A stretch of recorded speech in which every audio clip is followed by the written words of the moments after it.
Hello दोस्तों। आज हम लोग मनोविज्ञान फर्स्ट पेपर के थर्ड यूनिट के बारे में अध्ययन करेंगे। इसके पिछले वीडियो में हम लोगों ने फर्स्ट यूनिट यानी आक्रामकता, सेकेंड यूनिट मनोवृत्ति, पूर्वाग्रह, इन सब का अध्ययन कर लिया है। आज हम लोग थर्ड यूनिट के बारे में अध्ययन करेंगे। यह है सामाजिक अनुरूपता।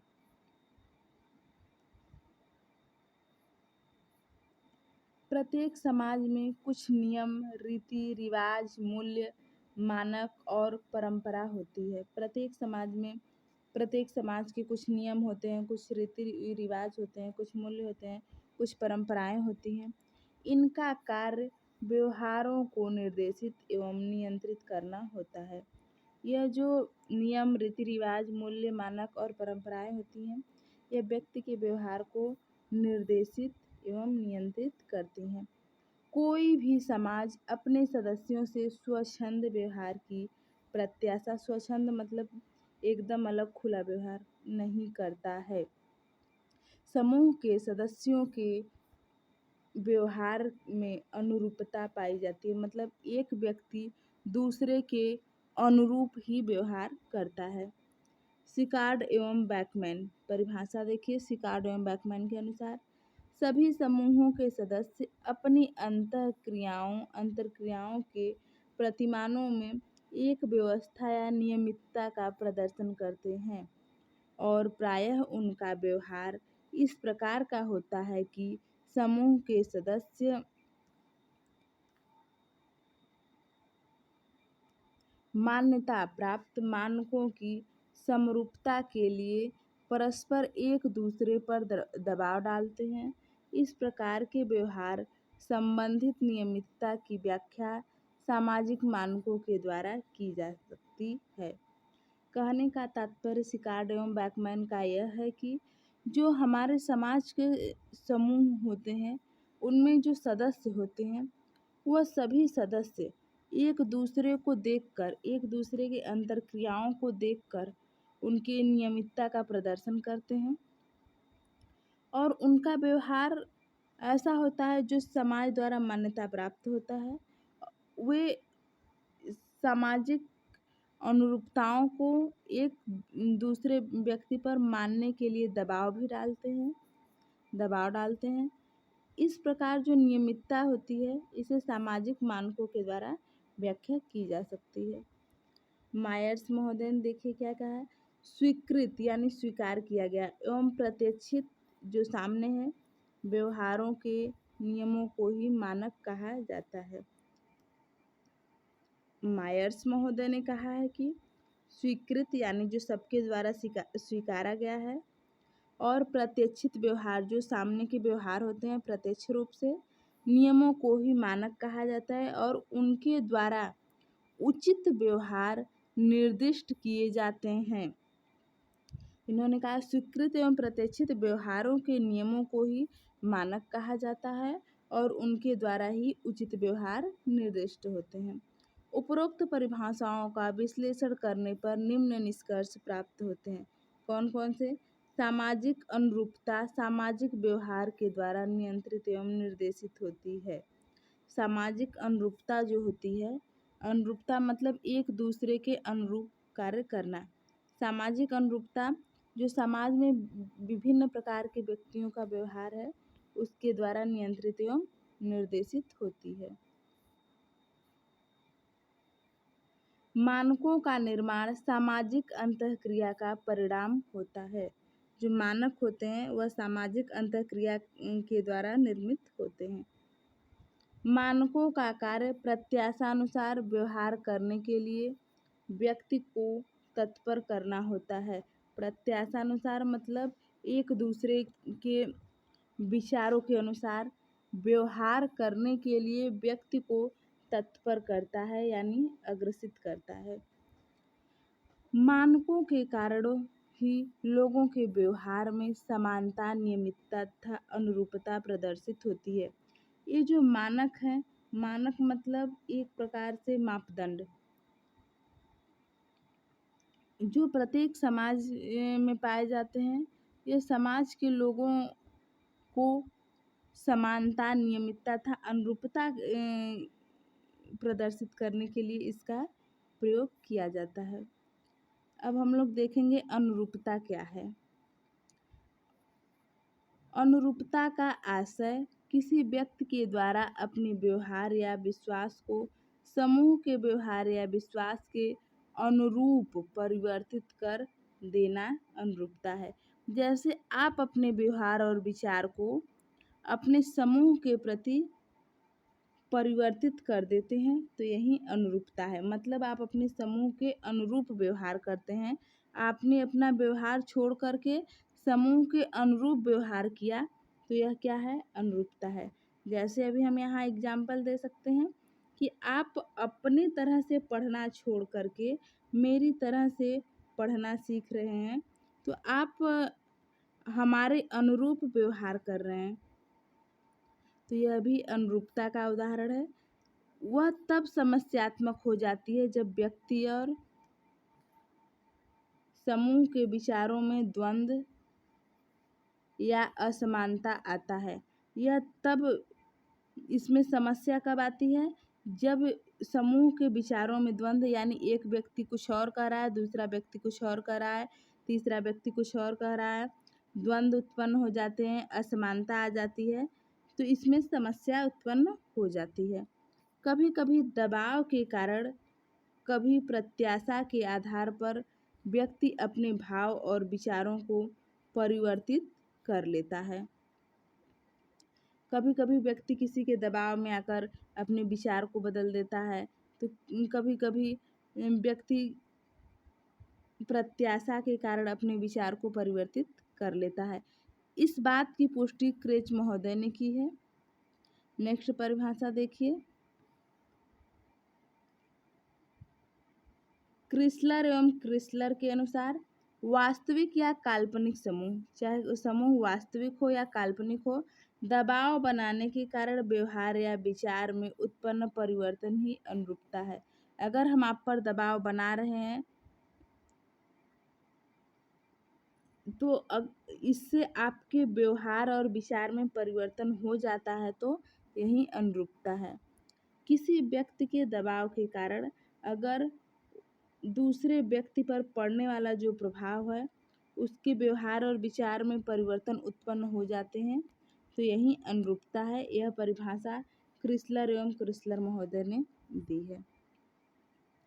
सामूहिक अनुरूपता समूह दबाव या प्रत्याशा, प्रतिआशा, प्रत्याशा का शाब्दिक अर्थ क्या है? प्रतिआशा, प्रति मतलब दूसरे की आशा, यानी दूसरे से कुछ आशा रखने को ही प्रत्याशा कहते हैं, के कारण दिखाई देती है। जब हम लोग सामूहिक अनुरूपता, समूह दबाव या प्रत्याशा के कारण क्या दिखाई देती है? अनुरूपता दिखाई देती है। समूह दबाव मानकीय सामाजिक प्रभाव और सूचनात्मक सामाजिक प्रभाव दोनों के द्वारा उत्पन्न किया जा सकता है। जो समूह दबाव है वह मानसिक सामाजिक प्रभाव के द्वारा या सूचनात्मक सामाजिक प्रभाव दो तरीके से किया जा सकता है। अनुरूपता के निर्धारक, अनुरूपता का निर्माण कैसे होता है, इसके कौन कौन से निर्धारक हैं देखिए।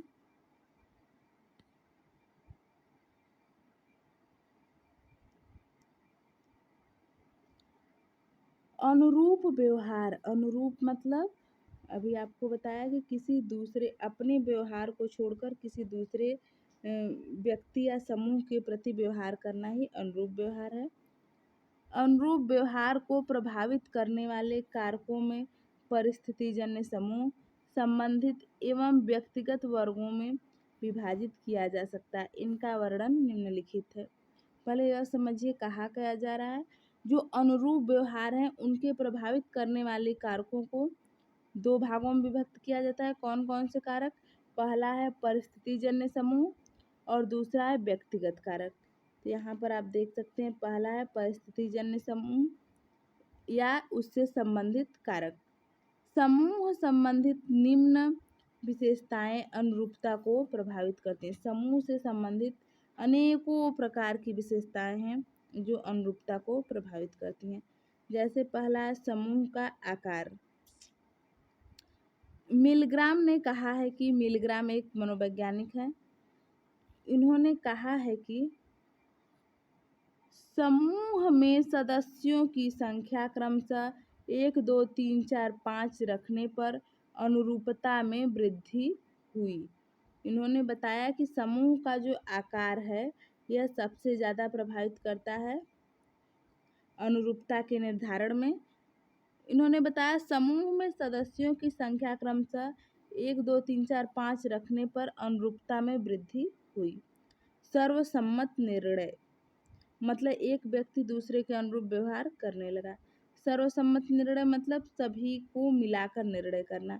मतलब 5 व्यक्ति हैं तो पांचों के निर्णय को रखकर उसका जो कॉमन निर्णय है वह सर्वसम्मत निर्णय कहलाता है। सभी सदस्यों में यदि मतैक्य की भावना हो, जैसा कि अभी हमने बताया सबके मत को रखा जाता है और उसमें से जो कॉमन है वही माना जाता है, तो अनुरूपता में वृद्धि होती है। अगर सभी के मत एक जैसे हैं तो इससे अनुरूपता में वृद्धि होती है। सशक्तता यदि व्यक्ति या समूह प्रभाव तीव्र हो या प्रभावित करने वाला हो तो भी अनुरूपता में वृद्धि होती है। यदि व्यक्ति या समूह का जो प्रभाव है वह तीव्र हो या प्रभावित करने वाला हो तो भी अनुरूपता में वृद्धि होती है। अगला पॉइंट है उच्च प्राय स्थिति। उच्च प्राय स्थिति क्या है? माइकल वाकर एवं मिलग्राम ने कहा है कि उच्च स्तरीय प्रयोज्यों की अपेक्षा निम्न स्तरीय प्रयोज्यों में अनुपालन एवं स्वीकृति का प्रदर्शन शीघ्र होता है।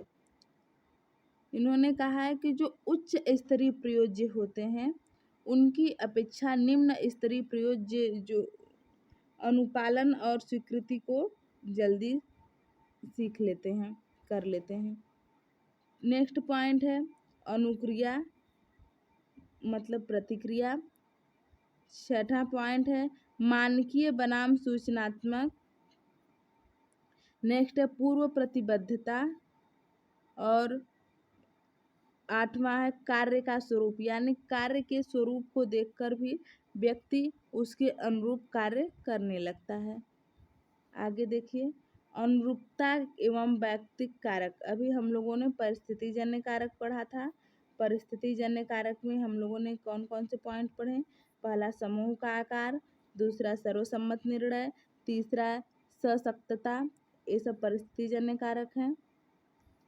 चौथा है उच्च प्राय स्थिति, पांचवा है अनुक्रिया, छठवां है मानकीय बनाम सूचनात्मक, सातवां है पूर्व प्रतिबद्धता और आठवां है कार्य का स्वरूप। अब यहाँ से आप देख सकते हैं अनुरूपता एवं व्यक्तिक कारक, यह दूसरी पॉइंट है अनुरूपता एवं व्यक्तिक कारक। इसमें पहला है यौन भिन्नता। यौन भिन्नता के कारण भी अनुरूपता में वृद्धि होती है। दूसरा व्यक्तित्व की विशेषताएं। व्यक्तित्व की विशेषताओं के कारण भी अनुरूपता में वृद्धि होती है। संवेगात्मक उदोलन,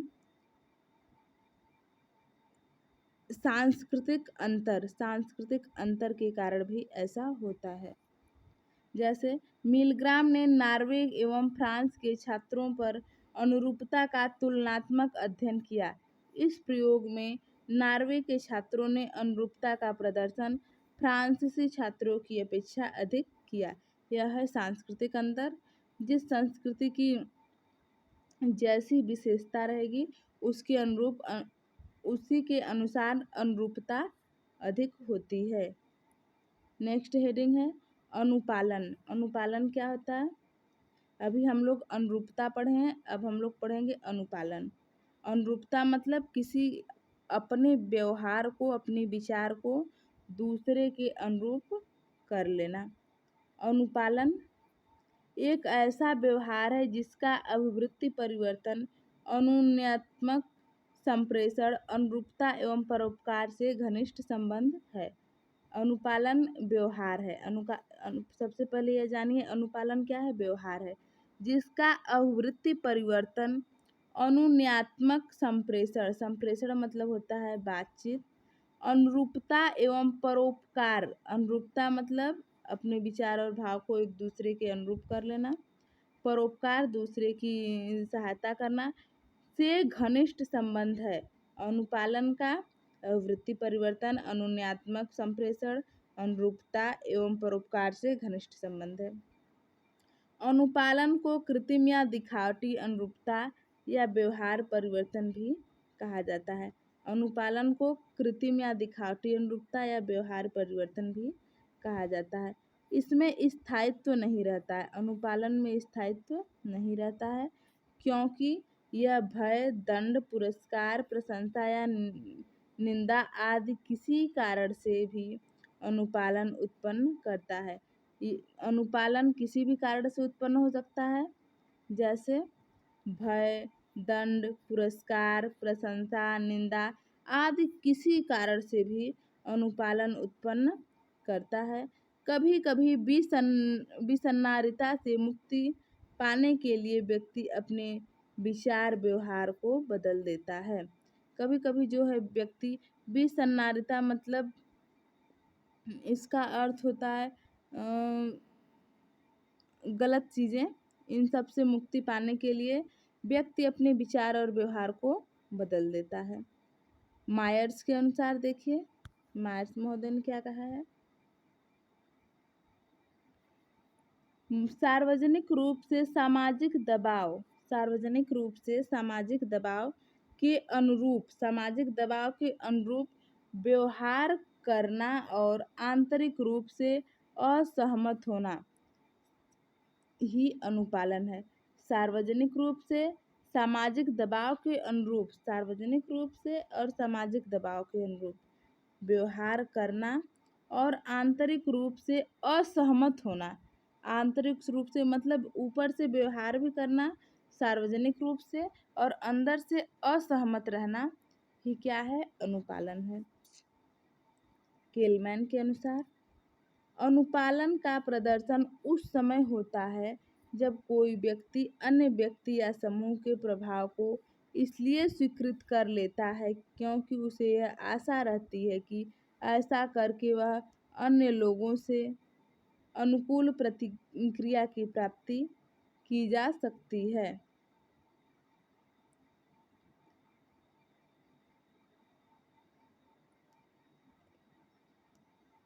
ऊपर आप देख सकते हैं, इन्होंने केलमैन ने बताया कि अनुपालन का प्रदर्शन उस समय होता है जब कोई व्यक्ति अन्य व्यक्ति या समूह के प्रभाव को इसलिए स्वीकृत करता है क्योंकि उसे यह आशा रहती है कि ऐसा करके अन्य लोगों के अनुकूल प्रतिक्रिया प्राप्त की जा सकती है। उपरोक्त परिभाषाओं का विश्लेषण करने पर निम्न निष्कर्ष प्राप्त होते हैं। अनुपालन एक प्रकार की अनुरूपता है। अनुरूपता बड़ा रूप है, अनुपालन छोटा रूप है। जिसे अनुरूपता बड़ा रूप है और अनुपालन छोटा रूप है। तो अनुपालन जो है अनुरूपता का एक प्रकार है। अनुपालन की मात्रा आभासी परिवर्तन है। अनुपालन की जो मात्रा है वह अनुपालन मात्र आभासी परिवर्तन है, मतलब केवल इसको आभास किया जा सकता है, न कि वास्तविक। अनुपालन क्या है, आभासी परिवर्तन है, न कि वास्तविक। अनुपालन समूह दबाव, भय, दंड या पुरस्कार के कारण उत्पन्न होता है। अनुपालन समूह में दबाव होने से, भय होने से, दंड होने से या पुरस्कार के कारण उत्पन्न होता है।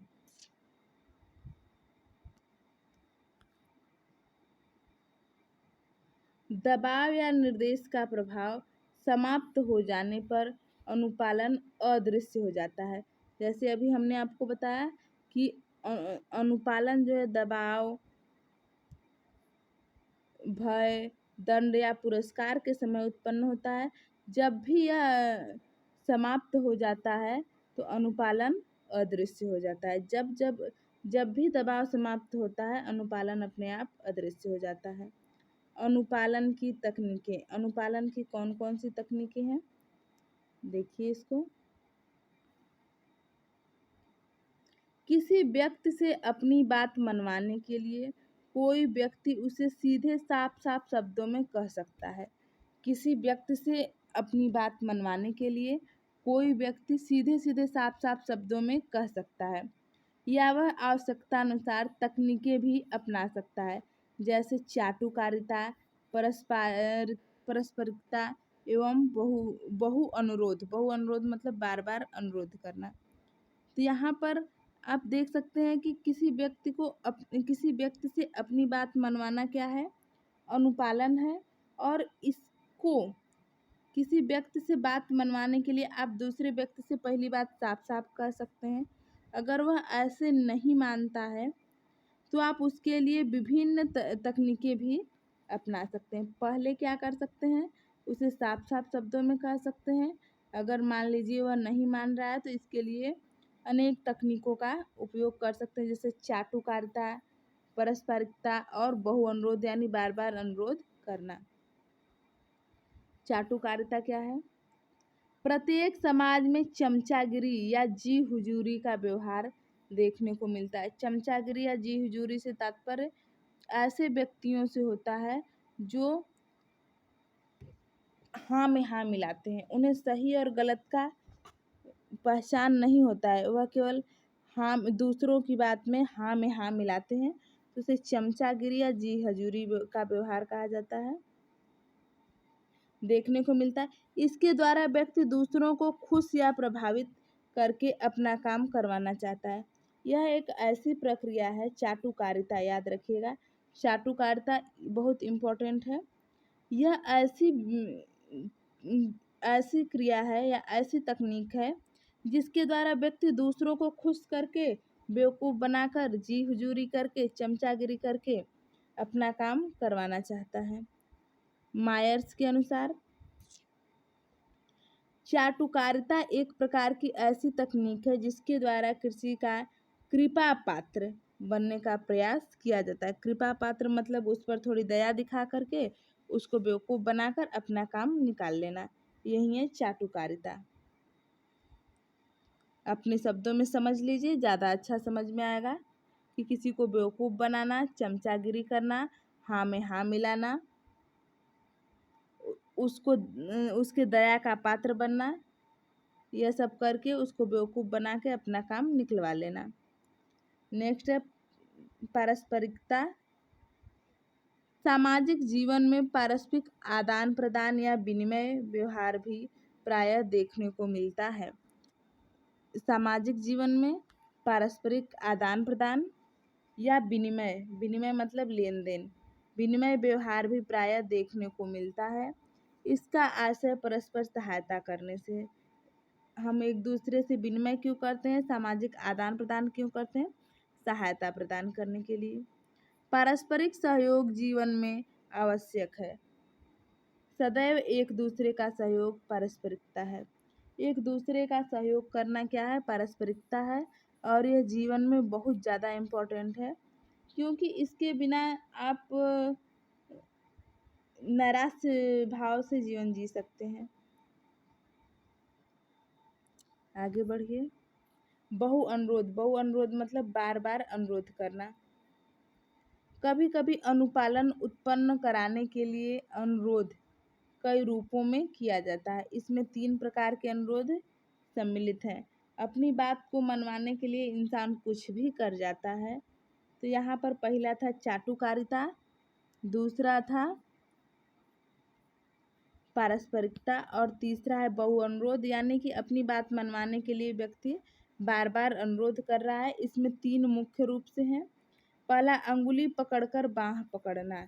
अंगुली पकड़कर बाँह पकड़ना यह एक प्रकार का मुहावरा है। अंगुली पकड़कर बाँह पकड़ना किसी से अपनी बात मनवाने की वह विधि है जिसमें पहले छोटा काम और बाद में बड़ा काम करने के लिए अनुरोध किया जाता है।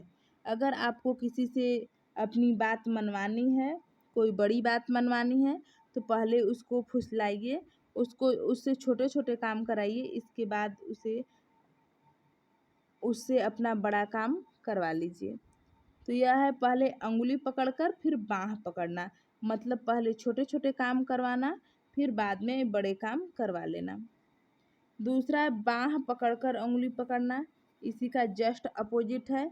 मायर्स के अनुसार इस तकनीक में पहले बड़े काम के लिए अनुरोध किया जाता है, बाद में छोटे छोटे कार्यों के लिए अनुरोध किया जाता है। यह दोनों आपस में अपोजिट हैं।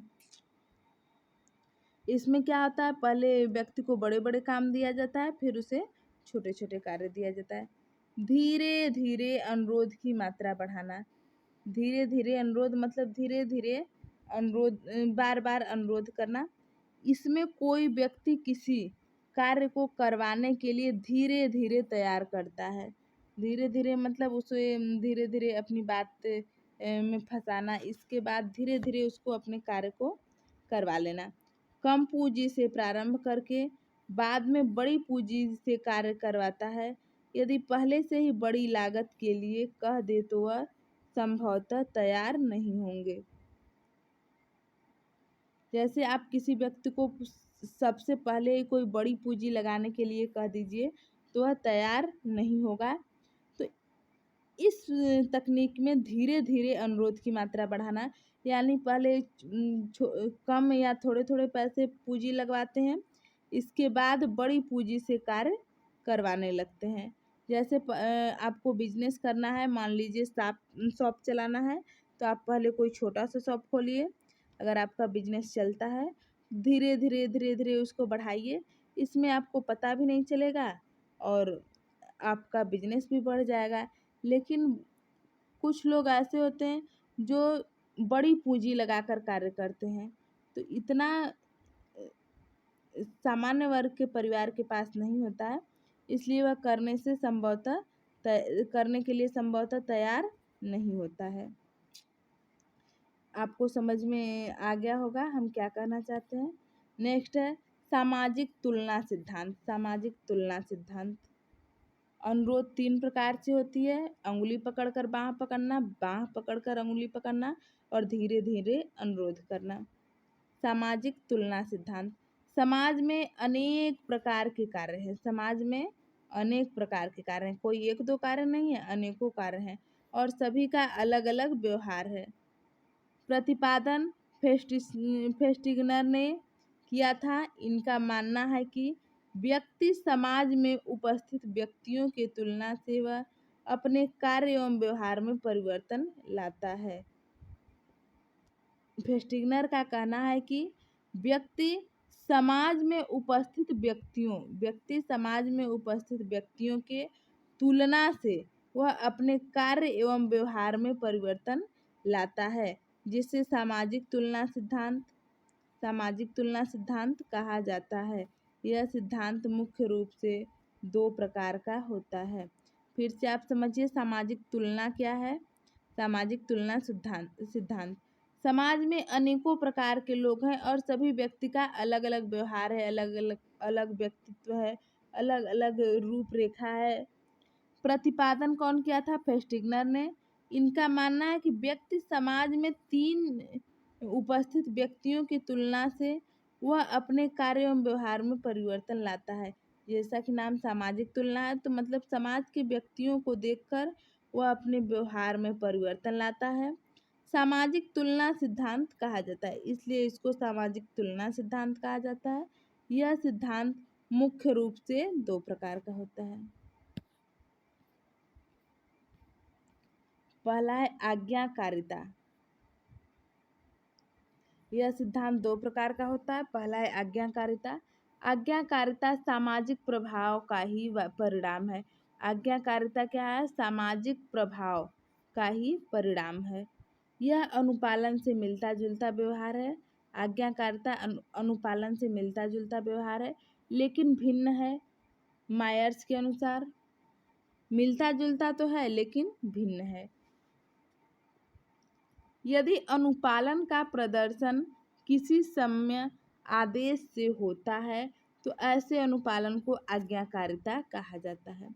मायर्स महोदय ने बताया कि जो हम अनुपालन करते हैं, अगर वह किसी सम्य आदेश से होता है तो उसे अनुपालन कह सकते हैं। किसी दबाव या आदेश के कारण उत्पन्न व्यवहार में परिवर्तन ही आज्ञाकारिता है। एक लाइन में परिभाषा देखिए। किसी दबाव या आदेश के कारण उत्पन्न व्यवहार में परिवर्तन ही आज्ञाकारिता है। अगर आप किसी के दबाव में हैं, किसी के प्रेशर में हैं, तो इससे जो आपके व्यवहार में परिवर्तन उत्पन्न होता है वही क्या है? आज्ञाकारिता। आज्ञाकारिता के निर्धारक कौन कौन से हैं, देखिए जरा। पहला है संवेगात्मक दूरी। पहला है संवेगात्मक दूरी। जब संवेगात्मक दूरी अधिक रहती है तो आज्ञा पालन का संकोच नहीं रहता है। संवेगात्मक दूरी, आज्ञा पालन को संवेगों से दूर ही रखना चाहिए, क्योंकि संवेगों में बढ़कर इंसान अपने कार्य को भूल जाता है। दूसरा है सन्निकटता तथा वैधता। पहला क्या है, संवेगात्मक दूरी, मतलब जब संवेगात्मक दूरी अधिक होती है तो आज्ञा पालन का संकोच नहीं रहता है। दूसरा है सन्निकटता तथा वैधता। यदि अधिकारी सक्षम हो तो उसकी उपस्थिति में भी उसकी आज्ञा का पालन होगा। यदि अधिकारी सक्षम हो तो उसकी उपस्थिति में भी आज्ञा का पालन होगा। तीसरा है संस्थागत अधिकारी। किसी संस्था के अधिकारी का आज्ञा का पालन करना। किसी संस्था का अधिकारी हो उसकी आज्ञा के पालन करना। नेक्स्ट है समूह के प्रभाव से मुक्ति। समूह प्रभाव से मुक्ति। हमने पढ़ा कि आज्ञाकारिता के निर्धारक कौन कौन से हैं। पहला संवेगात्मक दूरी, दूसरा सन्निकटता तथा वैधता, तीसरा संस्थागत अधिकारी, चौथा समूह प्रभाव से मुक्ति। आगे देखिए। समूह प्रभाव से मुक्ति। अधिकतर कर्मचारी मालिक की आज्ञा का पालन करते हैं। अधिकतर जो कर्मचारी होते हैं वह मालिक की आज्ञा का पालन करते हैं। यदि कोई कर्मचारी आज्ञा का पालन नहीं करता है तो वह अन्य प्रयोजनों पर भी उनका प्रभाव पड़ने के कारण उनकी मान घट जाती है। अगर कोई व्यक्ति अन्य व्यक्तियों को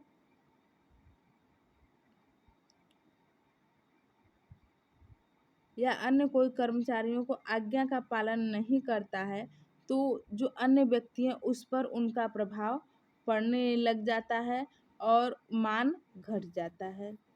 कहने का तात्पर्य यह है कि जो अधिकतर कर्मचारी होते हैं वह मालिक की आज्ञा का पालन करते हैं, लेकिन जो कुछ कर्मचारी हैं जो मालिक की आज्ञा का पालन नहीं करते हैं, तो वे कर्मचारी जो जो अन्य प्रयोज्य हैं उन पर अन्य कर्मचारियों के जो व्यवहार है उसका प्रभाव पड़ता है तथा इन लोगों का मान घट जाता है।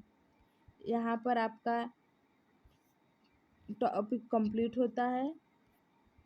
देख लीजिए आप लोग। चलिए एक बार रिवाइज कीजिए क्या क्या पढ़े हम लोग। सबसे पहले हम लोगों ने पढ़ा सामाजिक अनुरूपता। सामाजिक अनुरूपता क्या है तो आपको बताया भी हमने, नियम, रीति रिवाज, मूल्य, मानक और परंपरा होती है। इसके बाद परिभाषाएं देखा हमने, सिकार्डो एवं बैकमैन के अनुसार, मायर्स के अनुसार। अनुरूपता, अनुरूपता क्या है यहाँ पर आप देख सकते हैं। अनुरूपता का आशय किसी व्यक्ति के द्वारा अपने व्यवहार या विश्वास को समूह के व्यवहार या विश्वास के अनुरूप परिवर्तित कर देना ही क्या है, अनुरूपता है। आगे देखिए।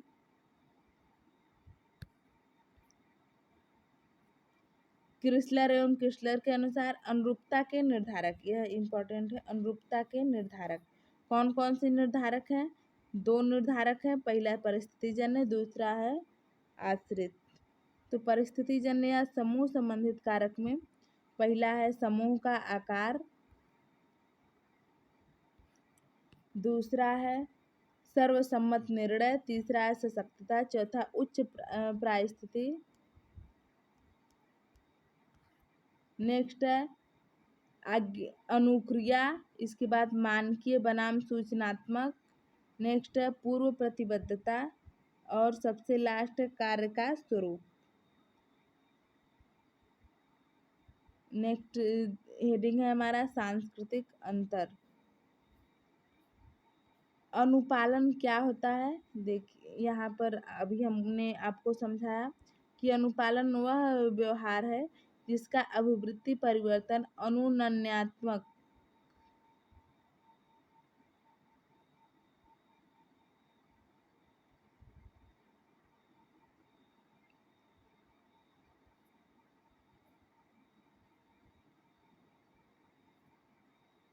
अनुपालन की तकनीकें। अनुपालन की तकनीकों में हमने आपको बताया था चाटुकारिता, पारस्परिकता और बहु अनुरोध। बहु अनुरोध के 3 टॉपिक हैं, 3 बिंदु हैं। पहला है अंगुली पकड़कर बाँह पकड़ना, दूसरा बाँह पकड़कर अंगुली पकड़ना, तीसरा धीरे धीरे अनुरोध की मात्रा बढ़ाना। नेक्स्ट हेडिंग है हमारा सामाजिक तुलना सिद्धांत, या इसके बाद है आज्ञाकारिता। आज्ञाकारिता क्या है? सामाजिक अधिगम का, सामाजिक प्रभाव का ही परिणाम है। आज्ञाकारिता के निर्धारक, आज्ञाकारिता के 4 मुख्य निर्धारक हैं। कौन कौन से? संवेगात्मक दूरी, सन्निकटता, संस्थागत अधिकारी, समूह प्रभाव से मुक्ति। आगे देखिए, यहाँ पर हमारा सामाजिक अनुकूलन का टॉपिक कंप्लीट होता है। आप लोग पढ़ लीजिएगा, रिवाइज कर लीजिएगा।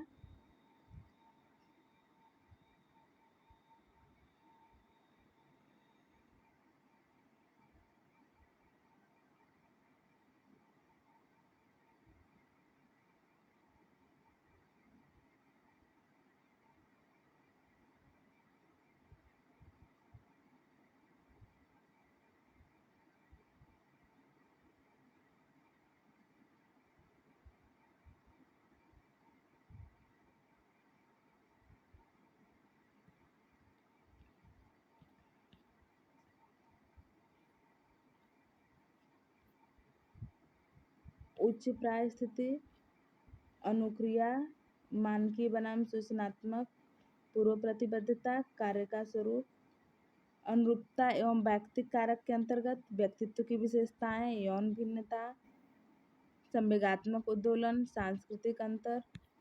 नेक्स्ट है हेडिंग अनुपालन। अनुपालन एक ऐसा व्यवहार है जिसका आवृत्ति परिवर्तन, अनुनात्मक संप्रेषण, अनुरूपता एवं परोपकार से घनिष्ठ संबंध है। नेक्स्ट हेडिंग है हमारा अनुपालन की तकनीकें। तो अभी हमने आपको बताया चाटुकारिता, पारस्परिकता और बहु अनुरोध। बहु अनुरोध में 3 प्रकार के, अंगुली पकड़कर बाँह पकड़ना, बाँह पकड़कर अंगुली पकड़ना और धीरे धीरे अनुरोध की मात्रा बढ़ाना। यहाँ पर आपका लास्ट हेडिंग है सामाजिक तुलना सिद्धांत, यानी समाज में एक दूसरे को देखकर कैसे तुलना की जाती है, यह है सामाजिक तुलना सिद्धांत। नेक्स्ट है आज्ञाकारिता। आज्ञाकारिता, आज्ञाकारिता के निर्धारक कौन कौन से हैं? संवेगात्मक दूरी, सन्निकटता तथा वैधता, संस्थागत अधिकारी और चौथा समूह प्रभाव से मुक्ति। इस प्रकार यह हमारा टॉपिक कंप्लीट होता है। खुश रहिए, मस्त रहिए, पढ़ाई करते रहिए, एग्ज़ाम की तैयारी कीजिए। बहुत बहुत धन्यवाद आप सभी का।